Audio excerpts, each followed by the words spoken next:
Assalamualaikum warahmatullahi wabarakatuh.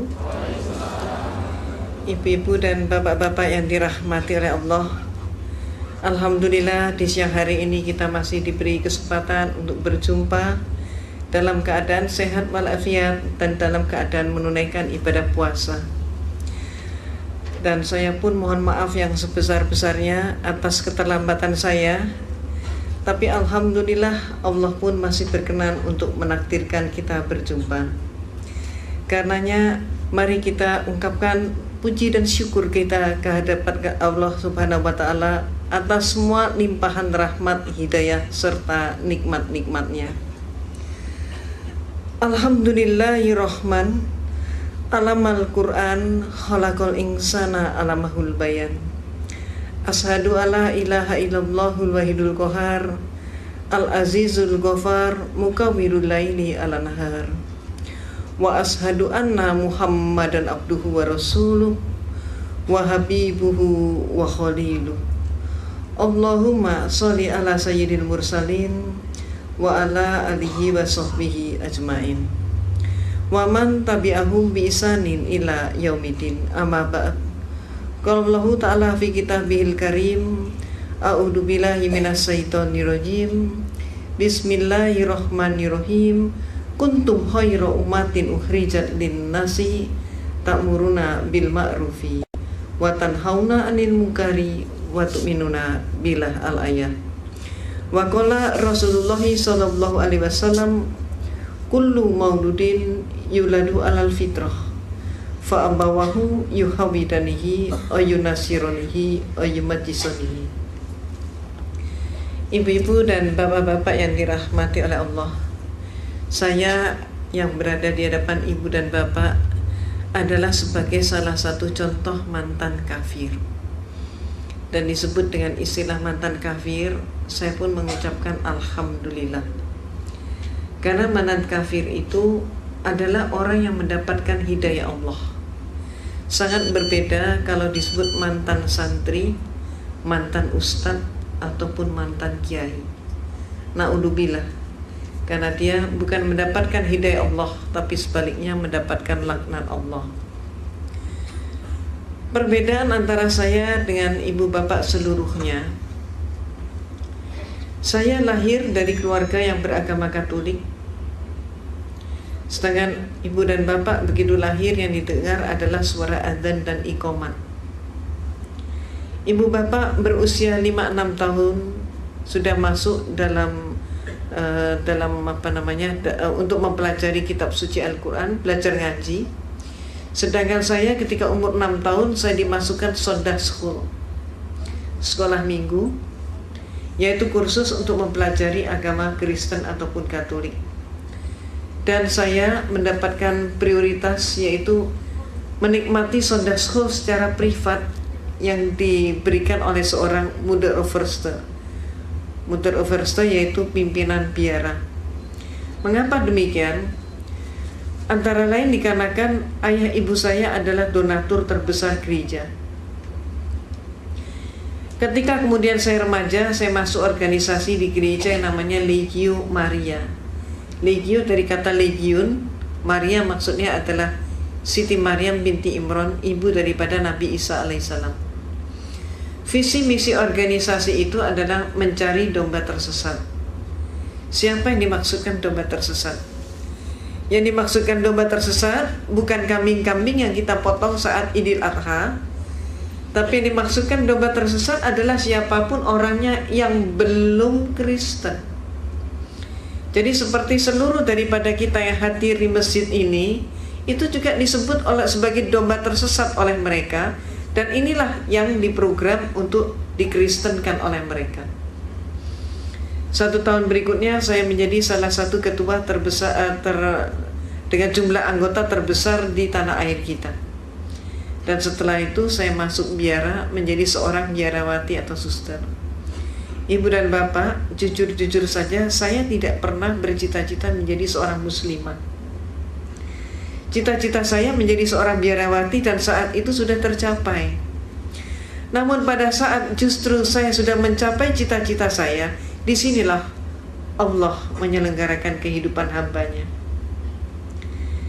Pada saat saya di biara, dari seluruh mereka yang masuk biara hanya ada 2 orang saja. Satu adalah diri saya yang diberi tugas khusus, yaitu untuk kuliah di biara dan sekaligus kuliah di Institut Filsafat Teologia yang disebut Seminari Agung, pendidikan akhir pastor. Di sanalah saya menekuni comparative religion, termasuk menekuni Islamologi. Tapi Islamologi yang saya terima di sana bukan untuk menyatakan Islam agama yang hak, tapi sebaliknya untuk menyatakan Islam agama yang jelek. Mereka menyatakan, kalau Anda ingin tahu tentang Islam, lihat saja umat Islam di Indonesia. Maka di Indonesia ini orang yang melarat agamanya apa? Islam. Yang bodoh agamanya apa? Islam. Yang kumuh di bantaran sungai agamanya apa? Islam. Yang kehilangan sandal sepatu hari Jumat siapa? Islam. Yang gak mau bersatu, bercerai-berai terus siapa? Islam. Yang jadi teroris siapa? Juga dikatakan Islam. Maka teman-teman saya sepakat dengan kesimpulan bahwa kalau begitu Islam agama yang jelek. Pada saat itulah saya katakan penyimpulan itu belum benar. Islam jangan hanya dilihat di Indonesia, coba kita lihat bagaimana di negara-negara yang lain. Saya kemukakan contoh, coba kita lihat bagaimana di Filipina. Di Filipina ternyata orang yang melarat dan bodoh agama mereka bukan Islam, tapi adalah Kristen dan Katolik. Meksiko adalah negara yang miskin, dan di sana yang jadi maling ayam, pencopet, pencuri, pemabuk, pemerkosa, penjudi dan lain sebagainya tidak ada satupun yang Islam. Semuanya adalah Katolik atau Kristen. Mesir keadaannya berbalik dengan tanah air kita. Kalau di Indonesia kita berbicara tentang pembantu rumah tangga dan dikatakan beragama Islam, majikannya banyak yang non-Islam. Tapi kalau di Mesir terbalik. Di Mesir justru majikan beragama Islam dan pembantunya justru Kristen dan Katolik, dan selaris yang paling murah mereka datangkan dari Filipina yang beragama Katolik. Irlandia adalah sebuah negara yang tidak pernah selesai dengan konflik internal antara selatan dan utara. Dan yang konflik itu tidak melibatkan seorang pun yang Islam. Semuanya yang konflik adalah orang Protestan dengan orang Katolik. Mereka itulah yang saling membantai dan saling membunuh. Dan oleh masyarakat Eropa, yang dijuluki sebagai teroris itu adalah Irlandia dengan julukan khusus sebagai teroris Eropa. Lebih lanjut lagi kita ke Italia. Di Italia yang menjadi gembong obat bius dan perjudian, tidak ada satupun yang Islam. Semua mafioso beragama Katolik. Maka saya katakan kepada dosen saya, pater, sebutannya pater atau pastor, saya katakan pater, tidak terbukti bahwa Islam jelek. Maka saya kemudian mengajukan solusi sekaligus usul, minta izin untuk mempelajari Islam dari sumbernya sendiri. Izin diberikan, tapi dengan satu instruksi, mencari kelemahan Islam. Inilah untuk pertama kali saya berkenalan dengan Islam. Pertama kali saya ngaji, saat itu saya masih di biara dengan kapasitas sebagai seorang biarawati. Tapi ketika saya memandang kitab suci Al-Quran, melihat huruf hijaiyah, saya pun jadi bingung. Ayat ini mana yang depan, mana yang belakang, mana yang atas, mana yang bawah, bingung sekali. Saya amati bentuk hurufnya, lebih bingung lagi. Hurufnya ini kok panjang-panjang, bulat-bulat seperti cendol. Saya nggak mampu. Maka akibatnya, karena keterbatasan waktu, saya putuskan saya harus ngaji dari terjemah. Ketika pertama kali saya memegang terjemah, apa yang terjadi? Keliru juga. Ayat Allah yang saya pelajari itu bukan dari depan ke belakang, tapi kebalik dari belakang ke depan. Dan akibatnya, yang pertama kali saya pelajari adalah surat Al-Ikhlas. Qul wallahu ahad, Allahu samad, lam yalid wa lam yulad wa lam yakul lahu kufuwan ahad. Malamnya saya ngaji surat Al-Ikhlas, persis pagi harinya saya mendapatkan kuliah teologi di mana dosen saya menyatakan Tuhan itu satu tapi pribadinya tiga. Inilah penyelenggaraan Allah. Sehingga malam harinya ada kekuatan yang mendorong saya untuk kembali ngaji. Allahu ahad. Ini yang benar menurut suara hati saya begitu. Maka hari-hari berikutnya saya dialogkan dengan dosen saya. Saya katakan, Pater, saya belum paham hakikat Tuhan. Maka kemudian dosen saya pun bertanya, bagaimana mungkin seorang biarawati tidak paham hakikat Tuhan? Kaget sekali dia.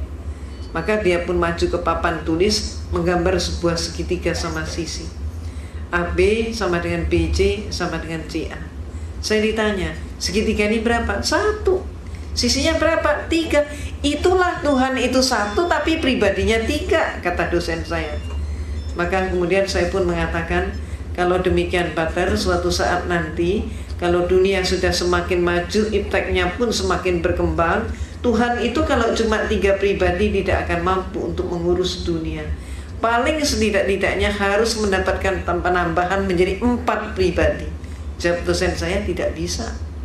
Saya jawab, bisa saja. Maka saya pun maju ke papan tulis, menggambar segi 4 sama sisi. Kalau dosen saya menyatakan Tuhan itu pribadinya 3 dengan menggambar segitiga, maka saya gambar segi 4 sama sisi, sah-sah saja kalau saya katakan Tuhan itu pribadinya 4. Apa kata dosen saya? Tidak boleh. Kalau tadi tidak bisa, sekarang menjadi tidak boleh. Maka kemudian saya tanya, kenapa? Jawabnya, ini dogma. Dogma adalah hukum atau aturan yang dibuat oleh pemimpin gereja. Maka saya tanya, Pater, kalau saya belum paham dogma itu bagaimana? Dia mengatakan, Anda paham atau tidak, terima saja, telan saja, dan jangan dipertanyakan. Kalau Anda bertanya, kalau Anda ragu, hukumnya dosa. Walaupun saya sudah dijawab seperti itu, tapi malam hari ada keinginan yang demikian kuat untuk kembali mengkaji Al-Quran. Demikian terus-menerus terjadi, sehingga saya pun semakin ingin berdialog dengan dosen saya tentang masalah konsep Tuhan, tentang masalah tauhid, kalau kita menyebutnya demikian. Maka antara lain saya pernah bertanya, Pater, yang buat meja ini siapa? Saya pernah bertanya begitu. Maka kemudian dosen saya nampak dia menangkap ada sesuatu yang lain di balik pertanyaan saya. Dia tidak mau menjawab, bahkan saya disuruh menjawab sendiri. Dan saya pun menjawab. Saya katakan, Pater, kalau menurut saya yang membuat meja ini pasti tukang kayu. Lalu kenapa? Pasti tanya lagi dia. Saya jawab, kalau menurut saya meja ini walaupun dibuatnya setahun yang lalu, sampai 100 tahun kemudian meja ini tetap meja, tidak berubah menjadi tukang kayu, dan tidak ada satu pun meja yang mampu mengubah dirinya menjadi tukang kayu. Tukang kayu tidak boleh dipersamakan dengan meja. Maka dia pun bertanya, apa maksud Anda? Saya katakan, Pater, menurut pengamatan saya, Tuhan itu menciptakan alam semesta dan seluruh isinya termasuk manusia. Maka ada manusia yang dilahirkan setahun yang lalu, sampai 100 tahun kemudian ternyata dia tetap manusia. Bahkan sampai kiamat pun manusia tetap manusia. Tidak ada satu manusia pun yang mampu mengubah dirinya menjadi Tuhan, dan Tuhan tidak boleh dipersamakan dengan manusia. Malamnya saya ngaji lagi, dan hari-hari berikutnya saya dialog lagi, saya diskusi lagi. Saya pernah menyatakan juga, Pater, siapa yang melantik RB? Saya ditertawakan kali ini. Bagaimana mungkin seorang biarawati nggak ngerti siapa yang melantik RW? Maka saya jawab, sebetulnya saya mengerti. Maka kemudian dia baru terhenyak, dia kaget sekali. Apa sih maksud Anda? Dia tanya. Coba menurut Anda siapa? Coba silakan jawab. Bertubi-tubi saya digitukan. Dan kemudian saya katakan, Pater, kalau menurut saya yang melantik RW pasti eselon di atasnya, lurah ataupun kepala desa. Kalau sampai ada RW dilantik oleh RT, maka jelas pelantikan itu tidak sah. Demikian pula ada 100 orang kopral bermusyawarah untuk mengangkat salah satu teman mereka menjadi seorang jenderal. Yang melantik 99 orang kopral melantik seorang jenderal untuk menjadi, melantik seorang temannya kopral juga untuk menjadi seorang jenderal. Walaupun yang melantik 99 orang, tetap saja pelantikan itu tidak sah. Apa maksud Anda? Dia tanya. Maka saya katakan, Pater, menurut pengamatan saya, Tuhan itu menciptakan alam semesta dan seluruh isinya termasuk manusia. Manusia hakikatnya sebagai hamba Tuhan. Maka kalau ada manusia melantik sesamanya manusia menjadi Tuhan, jelas pelantikan itu tidak sah. Malamnya saya ngaji lagi, terus seperti itu.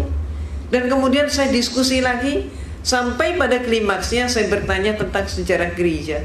Saya katakan, Pater, menurut semua literatur yang saya pelajari dan kuliah yang saya terima, Yesus yang oleh umat Islam disebut Nabi Isa alaihissalam, ternyata Yesus itu untuk pertama kalinya dilantik menjadi seorang Tuhan.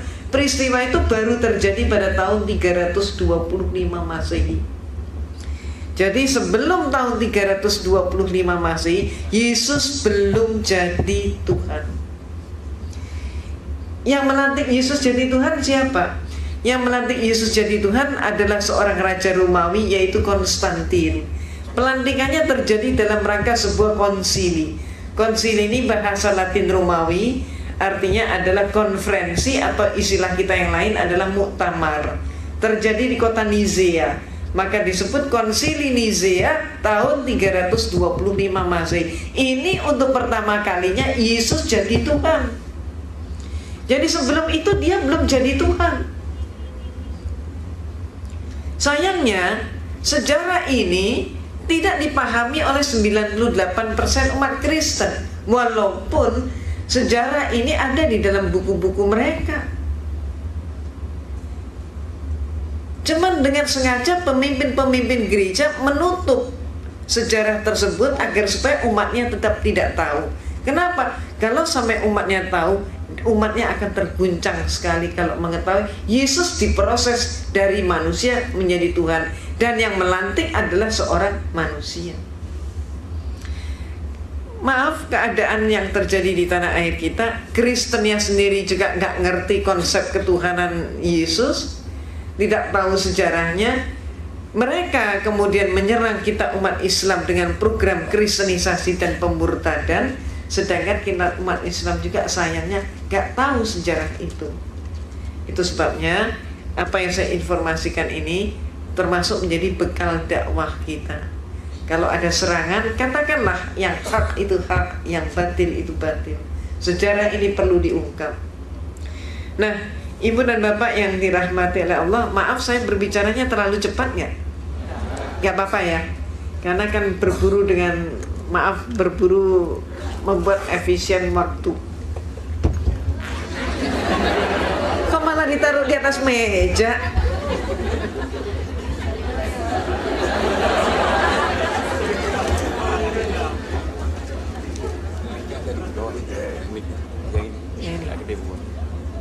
Yang ini udah pas ya. Nah, Ibu dan Bapak yang dirahmati oleh Allah, orang Kristen seringkali tidak mengetahui konsep ketuhanan mereka sendiri. Saat ini kita memasuki bulan, kita sedang melaksanakan ibadah puasa. Setelah kita puasa, maka berikutnya lagi kita akan melaksanakan Idul Fitri. Dan kemudian sebaliknya umat Kristen akan melaksanakan, setelah kita puasa selesai Idul Fitri, mereka Natalan. Nah, Natalan ini sekarang disebut oleh mereka, sudah mulai populer, mereka menyebut dengan istilah bukan Natal lagi, tapi istilahnya adalah Maulid Nabi Isa alaihissalam. Itu yang mereka lakukan. Bahkan ketika kita umat Islam melaksanakan Idul Fitri, nanti silakan Bapak dan Ibu rasakan sendiri. Gereja di seluruh Indonesia sekarang pun sudah memberikan instruksi kepada umatnya untuk mengucapkan selamat Idul Fitri kepada umat Islam. Jadi nanti Bapak dan Ibu jangan kaget kalau ada teman atau tetangga-tetangga yang berduyun-duyun mengucapkan selamat Idul Fitri. Itu sudah merupakan instruksi gereja. Kenapa gereja memberikan instruksi seperti itu? Nah, ini yang perlu kita pahami. Seringkali gereja memakai metode menangkap ayam dengan umpan. Artinya kalau saya ingin menangkap ayam, saya tidak perlu mengejar ayam. Tidak efektif. Maka kalau saya ingin mendapatkan ayam, cara yang paling tepat adalah saya hanya cukup bermodal segenggam umpan yang tidak ada nilainya. Dan saya cukup duduk menebar umpan. Setelah umpan saya tebar, maka justru ayam dari berbagai penjuru akan berdatangan. Mereka pun akan saling patok antar ayam memperebutkan umpan. Ketika si ayam sedang makan umpan, maka ayam itu saya tangkap, diam saja. Bahkan lehernya pun digorok, si ayam diam saja. Umat Islam saat ini diperlakukan seperti ayam itu. Umpannya apa?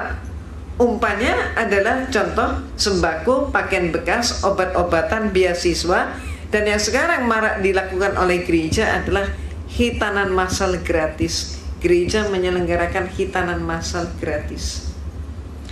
Termasuk ini nanti Natal mereka mengganti dengan Maulid Nabi Isa alaihissalam.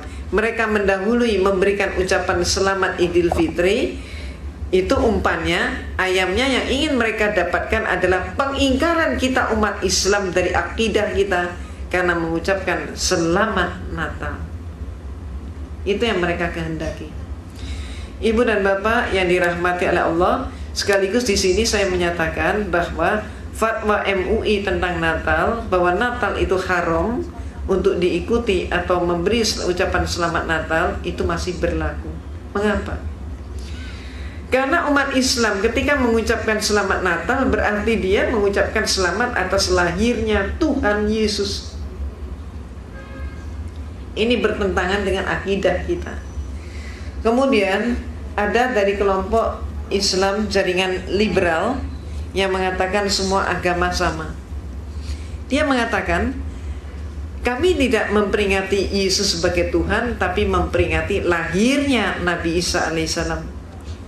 Nah, terhadap pendapat yang kedua ini, mereka pendapat kedua ini juga terjerumus. Kenapa? Karena Yesus atau Nabi Isa alaihissalam bagi kita, beliau tidak dilahirkan tanggal 25 Desember. Dan yang lahir pada tanggal 25 Desember adalah justru Dewa Matahari. Jadi siapa yang memperingati Natal berarti juga memperingati lahirnya Dewa Matahari. Ini pun merupakan perbuatan syirik. Ibu dan Bapak yang dirahmati oleh Allah, itulah sebabnya saya bawakan contoh buku yang saya tulis. Buku ini judulnya adalah Perayaan Natal 25 Desember antara Dogma dan Toleransi. Buku ini mengupas habis Natal itu apa, sejarahnya apa, kemudian kenapa pakai pohon cemara. Padahal seluruh Palestina, Bapak dan Ibu tahu nggak ada pohon cemara yang hidup di sana. Lah Yesus lahirnya di mana? Di Palestina, di Bethlehem. Bethlehem nggak ada pohon cemara sampai hari ini. Nah lalu kenapa pakai pohon cemara? Ada alasan apa? Ini adalah masalah kepentingan politik Romawi untuk menjajah Jerman saat itu. Kemudian kenapa Yesus dikatakan lahir 25 Desember? Padahal Bible tidak berbicara begitu. Baru mulai abad ke-5 mereka merayakan Natal. Mengapa? Kembali lagi alasan politik. Saat itu rakyat Romawi tidak mau masuk dalam agama Katolik, sedangkan kaisarnya sudah masuk Katolik. Maka kenapa dicari sebabnya? Orang Romawi kenapa tidak mau masuk agama Katolik? Karena mereka takut kehilangan pesta pora yang sudah menjadi pesta rakyat tiap tanggal 25 Desember dalam rangka memperingati kelahiran Dewa Matahari. Pesta itu demikian meriah. Laki, perempuan, tua, muda, besar, kecil keluar dari rumah, bawa makanan, bawa minuman, bawa alat musik. Mereka nari, nyanyi sampai mabuk, sampai teler sepanjang malam sampai pagi. Ketika kemudian mereka disuruh pindah agama, diinstruksikan oleh kaisarnya begitu, mereka nggak mau, takut kalau pesta itu hilang. Disinilah pinternya gereja dan pinternya kaisar. Kemudian diumumkan oleh Konstantin, kamu semua nggak perlu khawatir, pesta 25 Desember akan tetap berlangsung karena Yesus itu lahirnya pada tanggal 25 Desember. Orang Romawi yang menyembah Dewa Matahari diberitahu bahwa Yesus lahirnya tanggal 25 Desember, mereka menyimpulkan, oh kalau begitu Yesus adalah putra Dewa Matahari. Diiyakan oleh gereja dan oleh Konstantin. Maka sejak saat itulah semua atribut Dewa Matahari disebut sebagai atribut Yesus. Itu sebabnya maka salib itu di tengahnya orangnya selalu memakai lingkaran. Ini simbol apa? Matahari. Demikian pula Kemudian orang-orang patung-patung pada bagian kepala juga pakai lingkaran. Ini simbol apa? Simbol matahari. Nah, sekarang terjadi yang sebaliknya.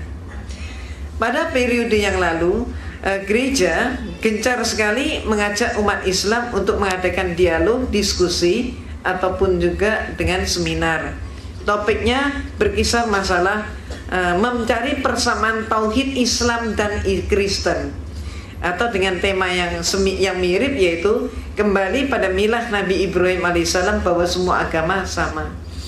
Mereka menanamkan pengaruhnya kepada tokoh-tokoh kita bahwa semua agama sama. Akibatnya apa? Akibatnya ada tokoh-tokoh yang terpengaruh sampai di Indonesia lahirlah yang disebut jaringan Islam liberal dengan konsep semua agama sama. Nah, ketika umat Islam sudah mengikuti konsep tersebut sebagian ini, maka orang Kristen mereka tidak berhenti di situ, mereka sekarang maju lagi. Jadi sekarang Kristen itu gereja seluruhnya bahkan di dunia menyatakan tidak sama antara Islam dan Kristen. Lebih lanjut mereka mengurai tidak sama antara Allahnya Islam dan Tuhannya Kristen. Dan mereka mengatakan Allahnya Islam itu adalah Allah yang tidak bisa dipegang dan tidak bisa dipercaya. Tuhannya Kristen adalah Tuhan cinta kasih. Allah itu siapa? Kata mereka berdasarkan antara lain buku yang ditulis oleh seorang direktur Institut Teologi di Amerika, namanya adalah Robert Morey. Bukunya ini Islamic Invasion. Buku ini lebih kejam daripada buku The Satanic Verses yang ditulis oleh Salman Rushdie. Ini lebih kejam, lebih kasar. Dan buku ini sekarang sudah menjadi panduan pendeta dan penginjil di seluruh dunia. Ini hanya kulitnya yang berbahasa Inggris, dalamnya sudah berbahasa Indonesia. Dan buku ini sekarang diproduksi massal secara besar-besaran. Dan karena dipikir oleh mereka kita umat Islam masih diam, maka buku ini pun berlanjut. Bahkan mereka memakai komik-komik. Dan komiknya setiap ibu bapak bisa mengaksesnya lewat internet. Pernah baca? Ada yang pernah baca? Nah, seperti ini. Ini komik yang timbul akibat daripada buku Islamic Invasion karya Robert Morey. Dan yang paling menyakitkan di sini adalah suatu gambar di mana ada orang berpenampilan pakaian Arab, laki-laki sedang sujud menyembah dikelilingi oleh api. Siapa yang dimaksudkan dengan laki-laki yang sujud menyembah dikelilingi api? Yang dimaksudkan menurut ini komik ini adalah Rasulullah SAW menyembah kepada kata mereka Tuhan Yesus. Maka dikatakan Yesus Kristus akan menghakimi setiap orang. Dan pada hari itu juga Muhammad akan sujud menyembah dan berkata, Yesus Kristuslah Tuhan. Ini. Sehingga ini yang perlu kita ketahui. Kemudian Rasulullah SAW pun dihujat di dalam buku ini. Dikatakan Rasulullah itu adalah seorang penderita penyakit epilepsi. Dan Rasulullah menerima penyakit epilepsi itu dari ibunya Siti Aminah. Rasulullah adalah seorang pembual, pembohong, maka Rasulullah pun kemudian berkelainan jiwa. Ketika Rasulullah kejang, kemudian menggigil kedinginan sehingga diselimuti oleh Siti Khadijah radhiyallahu anha, umat Islam meyakini bahwa Rasulullah menerima wahyu. Menurut Robert Morey, padahal tidak demikian. Yang benar, kata Robert Morey, penyakit epilepsinya Muhammad sedang kambuh, dia katakan begitu. Dikatakan lagi Rasulullah dihujat sebagai seorang perampok dan memberikan pengajaran pada umatnya merampok dan menjara. Dan lebih lanjut dikatakan Rasulullah itu mempunyai kelainan seksual. Itu sebabnya Rasulullah itu kawin cerai, istrinya banyak, disebabkan karena kelainan tersebut. Dan di dalam buku ini juga dikutip sederetan nama perempuan pemuas nafsu seksual Rasulullah. Dan lebih lanjut lagi dikatakan Rasulullah itu memperkosa gadis di bawah umur. Lebih lanjut lagi dikatakan agama Islam adalah agama biadab dan agama yang barbar. Dan umat Islam adalah umat biadab dan barbar. Ini adalah isi buku daripada Islamic Invasion karya Robert Morey. Buku ini menyebabkan saya merasa berkewajiban untuk menjawab. Sebab buku ini kalau tidak dihentikan akan memakan korban yang cukup banyak. Umat Islam yang tidak paham tentang Islam akan dimurtadkan, dan juga akan terjadi kesalahpahaman yang jauh lebih dalam. Itu sebabnya maka saya menulis sebuah buku yang berjudul Islam Dihujat. Ini untuk menjawab bukunya Robert Morey dengan judul tadi, dan buku ini usianya baru meluncur 10 hari. Ini sangat manfaat, dan memang buku ini sangat ditunggu-tunggu oleh MUI maupun juga Departemen Agama dan seluruh tokoh-tokoh kita. Buku ini insya Allah akan sangat manfaat. Banyak sekali tuduhan Robert Morey yang kita umat Islam tidak pernah berpikir bahwa akan ada tuduhan seperti itu. Contohnya termasuk antara lain, Robert Morey menyatakan Rasulullah SAW ketika akan meninggal panas atau demam tinggi. Nah, kemudian Robert Morey dengan liciknya dia memberikan berbagai argumentasi yang menyatakan saat itu sebetulnya demamnya Rasulullah itu disebabkan Rasulullah diracun oleh orang perempuan. Jadi meninggalnya Rasulullah itu karena diracun perempuan. Ini mereka ingin membuat persamaan bahwa Yesus mati dibunuh versi mereka. Di sini mereka juga ingin membuat sama bahwa Rasulullah pun dibunuh oleh perempuan. Kalau Yesus matinya dibunuh terhormat, pikir mereka. Kalau Rasulullah matinya adalah tercela karena dibunuh perempuan. Jadi akal-akal mereka yang sangat licik dan sangat licik. Buku ini andai kata di antara bapak dan ibu ada yang menginginkan, karena demikian banyak yang pesan, ini bisa didapatkan di Kerinci 10 nomor 3 Majestic, depannya Masjid Al-Ihsan, barangkali secara kolektif saja. Demikian pula untuk mengupas atau menguak tentang Natal tadi yang sangat menyesatkan kita umat Islam, terutama dari golongan muda, maka saya juga mengarang buku yang berjudul Perayaan Natal 25 Desember Antara Dogma dan Toleransi. Buku ini sangat manfaat, dan alhamdulillah kebesaran Allah, keagungan Allah semata, buku ini alhamdulillah sudah cukup banyak menghantar orang Kristen menjadi Islam. Mereka setelah baca buku ini mereka menjadi sangat ragu, terguncang. Maka kemudian bertanya-tanya agama yang hak itu yang mana. Akhirnya mereka pun mengucapkan 2 kalimat syahadat. Saya sangat menganjurkan ibu dan bapak, buku ini ganti cetaknya hanya 7.500. Jadi berdakwah hanya dengan modal 7.500 rupiah. Jadi insya Allah sesekali barangkali jatahnya bakso di luar Ramadan digantikan dengan ini. Ini akan sangat manfaat. Silakan juga dihadiahkan kepada mereka-mereka yang sangat membutuhkan. Ini merupakan cara dakwah kita. Ibu dan bapak yang dirahmati oleh Allah, pemurtadan dan kristenisasi di Indonesia berjalan dengan sangat marak. Karena itu sudah merupakan program dunia, dan itu bisa dilihat antara lain di majalah Times yang terbit Juni 2003. Times yang ini di Indonesia hanya beredar beberapa hari, dan setelah itu hilang dari peredaran. Kenapa? Karena Times yang ini mengungkap tentang program kristenisasi dunia. Dan kemudian diterjemahkan beberapa artikel di sini oleh Harian Republika, termasuk diantaranya menguak bahwa George W. Bush dan Tony Blair adalah dari kelompok Kristen yang radikal, yaitu dari sekte evangelis, sekte yang sangat benci dengan Islam. Dan kemudian juga dimuat tentang peta kristenisasi dunia, di mana Indonesia, tanah air kita, sudah masuk dalam peta itu dengan warna yang sama dengan negara Filipina, yang negara Filipina adalah negara Katolik. Indonesia warnanya sama dengan Filipina.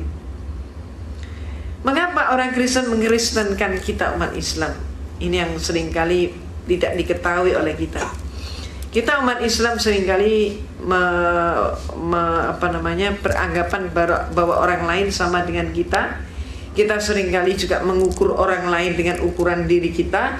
Kalau kita senang makan sate, kita anggap semua orang juga senang makan sate, padahal tidak demikian. Kita mempunyai kitab suci Al-Quran yang hak, kita pikir mereka juga punya kitab yang hak. Di dalam ayat Al-Quran ada rambu-rambu tentang dakwah. Antara lain yang senantiasa kita pakai rambu-rambunya, la ikraha fiddin, tidak ada paksaan dalam beragama Islam. Itu rambu-rambu dakwah kita. Kita pikir agama yang lain juga punya ayat seperti ini. Antar umat beragama, maka ayat Allah yang mengatur adalah lakum dinukum waliyadin. Kita pikir mereka juga punya konsep toleransi yang sama dengan kita. Kenyataannya tidak demikian. Saya yang menekuni bidang perbandingan agama dan mempelajari kristologi sangat-sangat tahu bahwa kedua ayat itu hanya ada di dalam kitab suci Al-Quran dan tidak ada pada semua kitab yang lain. Yang ada pada Bible ayatnya bunyinya, carilah domba tersesat, kabarkanlah Injil ke seluruh penjuru dunia, dan jadikan seluruh penjuru dunia sebagai muridku. Jadi ayat ini kedudukannya sebagai ayat perintah, hukumnya wajib. Apa maksudnya ayat perintah dan hukumnya wajib?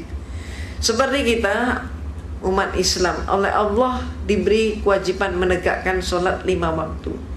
Maka kalau ada umat Islam sekian tahun dia tidak sholat, belum keburu sholat, dia dijemput pulang oleh malaikat. Dia masuk mana? Masuk surga atau masuk neraka? Masuk neraka karena meninggalkan wajib sholat yang hukumnya wajib. Demikian pula orang Kristen.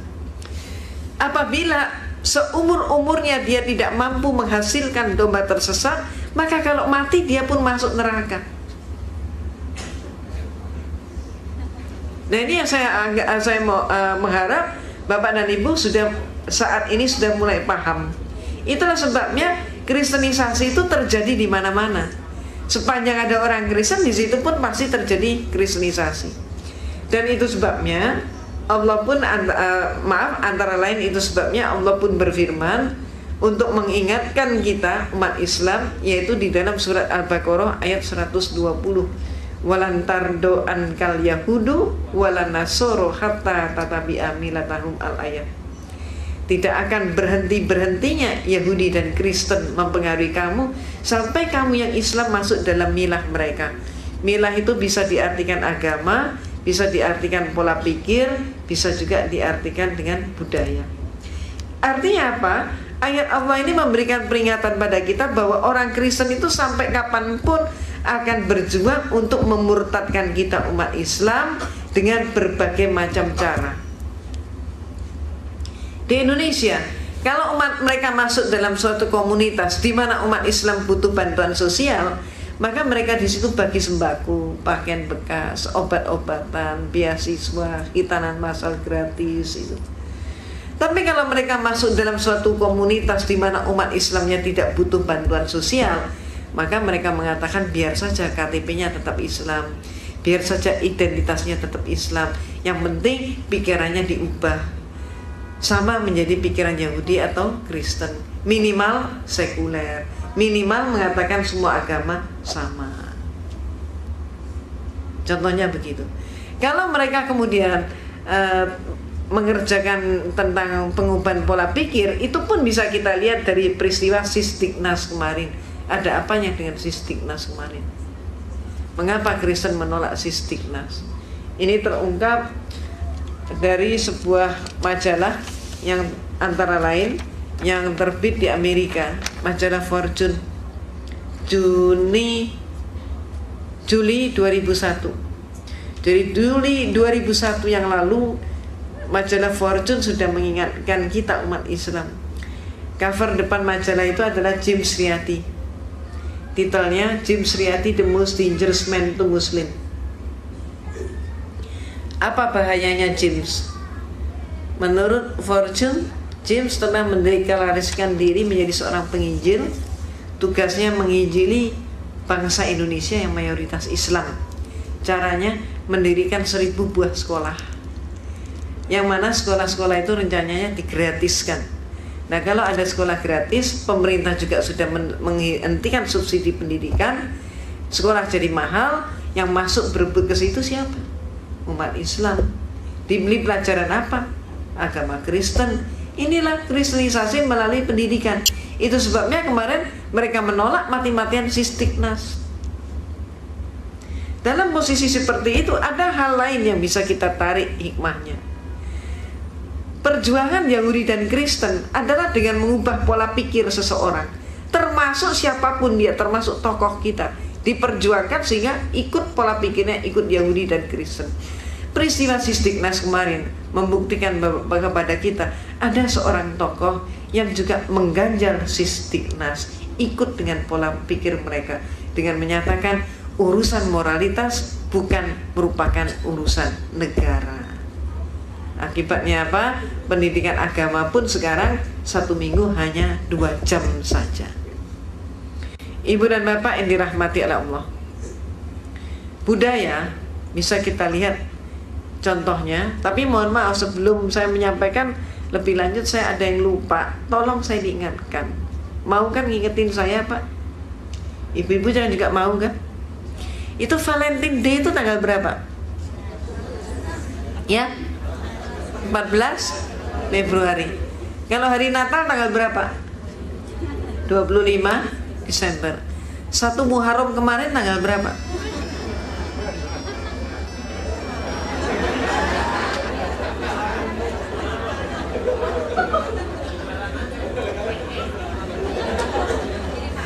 Maaf, saya nggak tanya beneran tadi, itu hanya tanya-tanyaan. Maksud saya apa sih? Mengajak kita semuanya, termasuk diri saya, ayolah kita bercermin diri. Kita ini lebih kenal budaya mereka daripada budaya kita sendiri. Jujur-jujur aja deh. Di antara bapak ibu yang hadir, tolong saya tanya jujur, adakah yang tidak membuat program untuk akhir tahun nanti?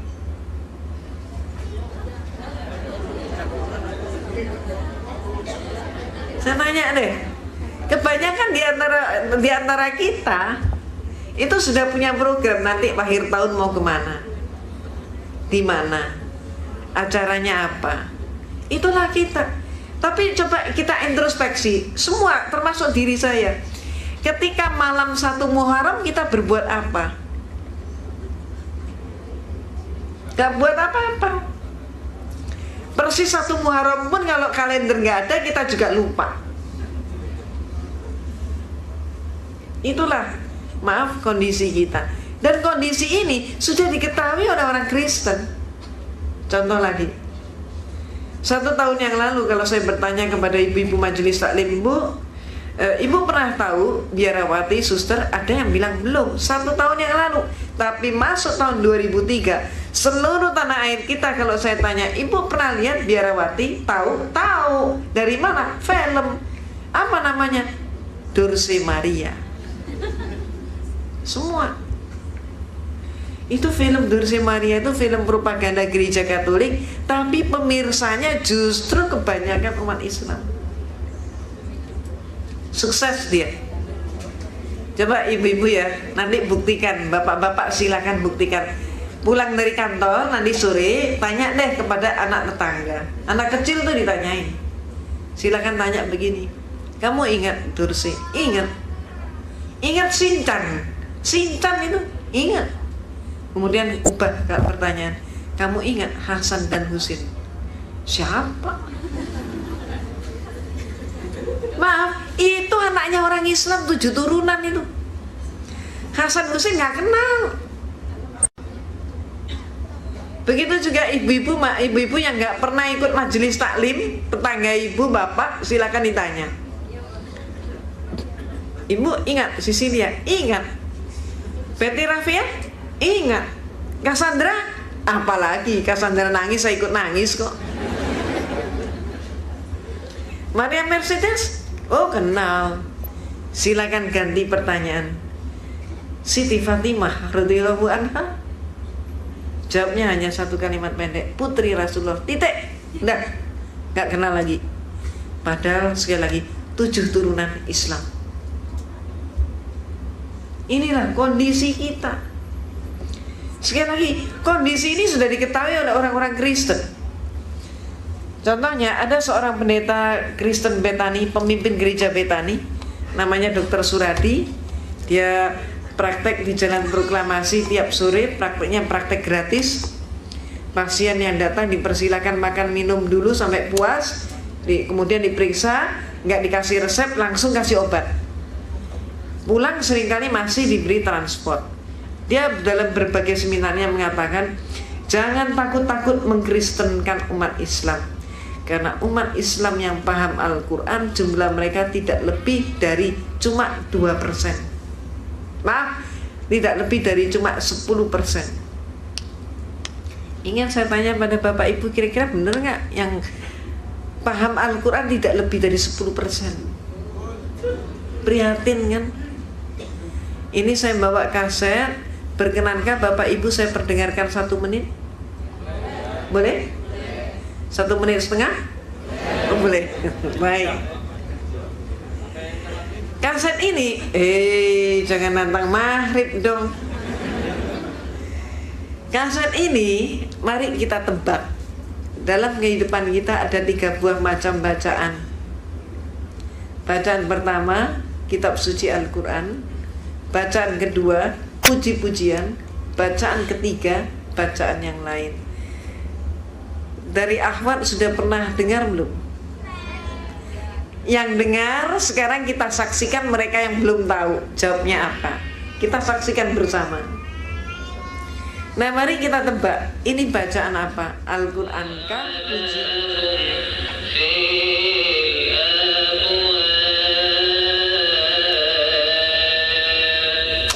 Kira-kira apa?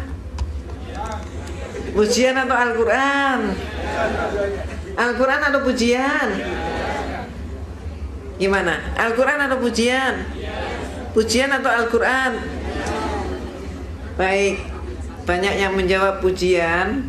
Coba kita saksikan, apakah ini Al-Quran, pujian, atau yang lain. Mari kita saksikan, kita cermati jawaban mereka. Dari jawaban mereka itulah kita bisa menentukan bacaan tersebut bacaan apa. Coba kita amati.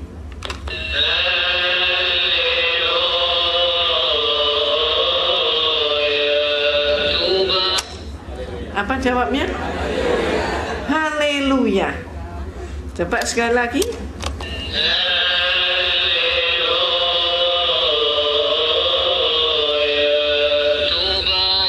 Haleluya. Jadi jelas haleluya itu bukan tilawatil Quran, bukan pujian. Haleluya adalah jawaban terhadap tilawatil Injil. Injil berbahasa Arab. Ini sekarang yang banyak sekali dipakai untuk memurtadkan umat Islam. Termasuk sebelumnya, ini bagus kah? Indah? Indah mana dengan yang ini? Yang pertama atau yang kedua? Yang kedua. Yang pertama. Sayangnya yang kita katakan indah ini bukan kaligrafi kita. Kedua-dua kaligrafi ini adalah kaligrafi Injil Matius. Dan sekarang sudah banyak sekali di sablon dalam kaos dan dijual dengan harga yang sangat murah. Dan yang berebut adalah umat Islam. Di Jalan Proklamasi, Bapak dan Ibu, sejak 1 bulan yang lalu, siapa yang lewat di Jalan Proklamasi, itu di traffic light di Proklamasi, itu ada laki-laki pakai baju koko, pakai kopiah putih, berjualan salib dan gambar-gambar Yesus. Ketika kemudian mereka ditanya, agamamu apa, begitu, kemudian mereka jawab, saya Islam. Loh, kalau kamu Islam, ngapain kamu kok dagangan seperti ini? Apa jawabnya? Semua mereka jawabnya sama, seperti sudah diatur jawabnya. Semua mereka menyatakan, daripada saya lapar atau daripada saya mencuri, itu jawabnya. Ternyata hasil dengan dialog dengan mereka itu dagangannya laku tidak laku setiap hari dibayar oleh gereja Rp25.000.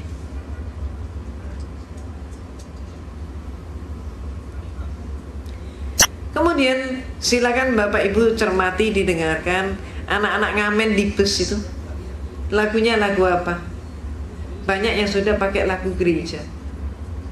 Dan anak-anak jalanan yang ada di kota-kota besar tanah air kita, Jakarta, Bandung, Semarang, Surabaya, jangan disangka mereka itu masih Islam. Kebalik, justru anak-anak jalanan itu 75% Kristen. Jakarta Utara, siapa di antara bapak dan ibu yang domisilinya di Jakarta Utara? Ada. Itu di Priok. Di Priok itu gereja gencar sekali. Setiap malam gereja di Priok itu membawa masuk gelandangan ke gereja. Sampai timbul calo gelandangan. Satu orang gelandangan yang berhasil dibawa masuk ke gereja, maka pendeta memberikan upah kepada calo itu 30.000 rupiah. Itu yang mereka lakukan. Demikian gencarnya kristenisasi dilakukan. Banyak mengapa alasannya tadi sudah saya katakan, mereka meyakini itu perintah agama. Tapi seringkali perintah agama pun dipolitisir. Ada muatan politik, termasuk yang terjadi di tanah air kita. Ada program yang namanya Yeriko untuk mengkristenkan seluruh Jawa. Maka ada orang Betawi, orang Banten, orang Sunda, orang Madura pun sudah banyak yang Kristen. Ada program yang namanya Andalas. Maka orang Minang, orang Padang juga banyak yang Kristen. Terus kemudian program mereka mengatakan 2004 nanti Indonesia Islamnya hanya boleh bersisa 50%.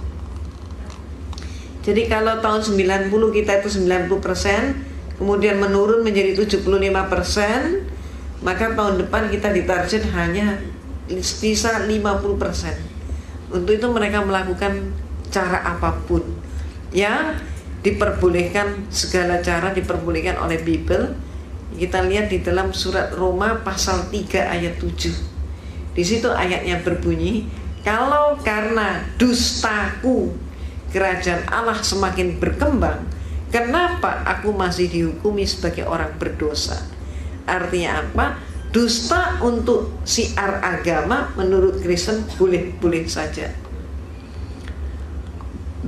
Termasuk bukti kita bisa membuktikan, tahun yang lalu ada seorang penginjil namanya Ade Manuhutu. Dia tertangkap membawa 1 koper dolar palsu. Mengapa seorang pendeta menguasai dolar palsu 1 koper? Untuk apa dia? Itulah jawabannya, Roma pasal 3 ayat 7. Lebih lanjut lagi, mereka mempunyai program yang namanya Yosef 2004. Program itu mengatakan nanti pemilu 2004 Presiden RI harus Kristen. Nah, ini yang sudah ditayangkan oleh mereka. Sehingga terserah kepada kita, ibu bapak seluruhnya, kita mau nggak dipimpin presiden Kristen?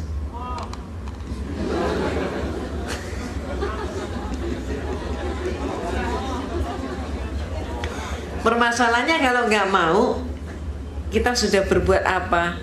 Karena 2004 itu kan tinggal besok. Kita sudah berbuat apa?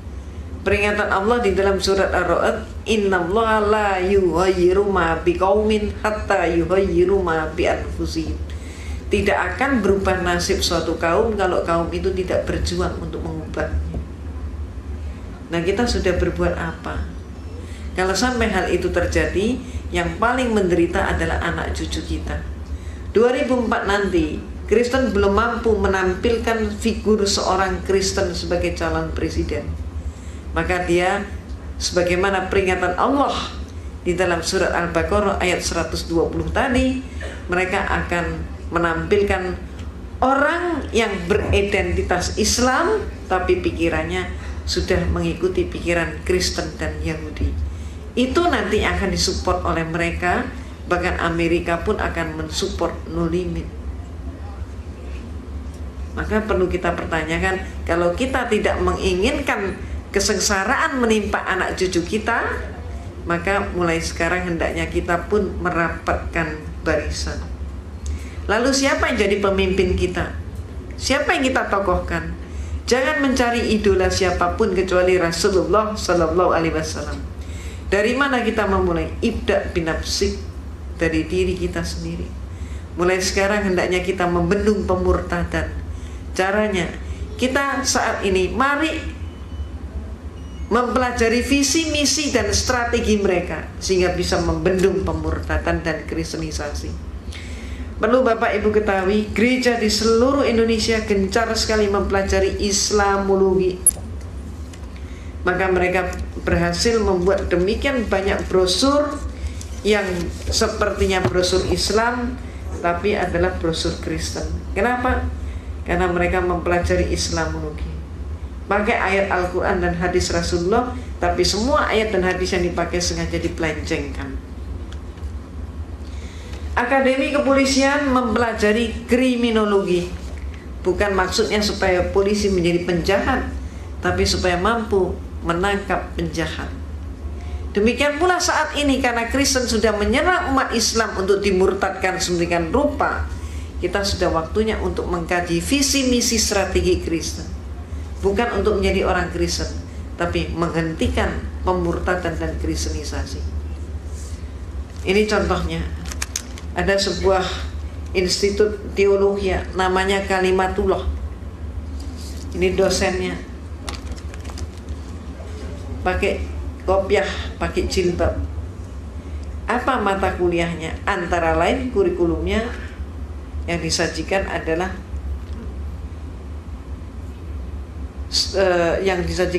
Islamologi sejumlah 18 SKS. Ada sekolah tinggi yang lain namanya Apostolos menyajikan Islamologi 36 SKS. Perlu kita introspeksi, kita sudah belajar Islamologi berapa SKS? Itu contohnya. Strategi kedua, mari kita rapatkan barisan dan kita sepakati, kita tengok kiri kanan kita. Jangan sampai kiri kanan kita ada orang lapar, ada orang telanjang, ada orang yang nggak mampu sekolah, atau ada orang sakit. Kalau 4 unsur itu masih ada, Kristen masuk. Itu sebabnya mari kita tanggulangi, mari kita tingkatkan kepekaan kita sebagaimana pesan bulan suci Ramadan. Insya Allah demikian dahulu Ibu dan Bapak yang dapat saya berikan pada kesempatan siang hari ini.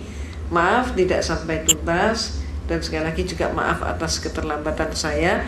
Tapi setidak-tidaknya marilah kita menjadi waspada, dan marilah kita mengamankan anak cucu dan turunan kita. Insya Allah demikian dahulu. Billahi taufik wal hidayah. Wassalamualaikum warahmatullahi wabarakatuh.